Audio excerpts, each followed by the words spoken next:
Rodney Bennett is an integral component within an intricate web of communist, pro-black, and black power subversive networks, all interconnected with multifaceted objectives and directives aimed at systemic upheaval.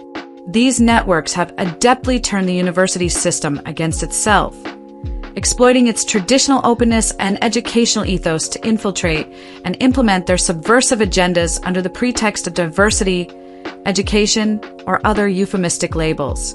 Long ago, communists and subversives infiltrated these institutions, utilizing individuals like Rodney Bennett as instruments to perpetuate their long-standing mission. They manipulate the university's own mechanisms, leveraging values of traditional groups, particularly white individuals, against them.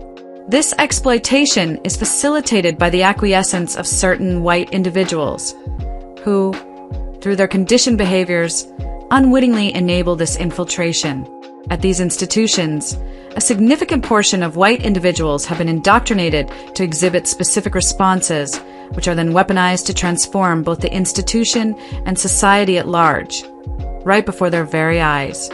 These individuals, characterized as weak-minded fools, are complicit in handing over the reins of their institutions to these subversive forces. Many of these white stewards perceive themselves as intelligent and progressive, yet they are merely pawns, abused to the detriment of the institutions they are duty-bound to safeguard. These white stewards, steeped in self-righteousness and ego, are deluded into believing they embody benevolence and righteousness.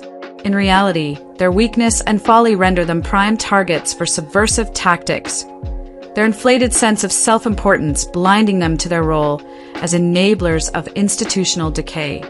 They remain passive, staring blankly as subversives like Rodney Bennett seize control, transforming these institutions without resistance because they prioritize a reputation as progressive thinkers over actual stewardship. Most of these white fools at institutions, particularly within the University of Nebraska system, are self-righteous and egotistical, priding themselves on wisdom while egregiously mismanaging their responsibilities. However, there exists a cadre of white individuals within these institutions who surpass even Bennett in cunning. These figures actively transform the institutions, driven by ulterior motives and a delusional worldview, collaborating with external investment entities and global partners aligned with the so-called New World Order, orchestrating a broader scheme that transcends mere racial agendas.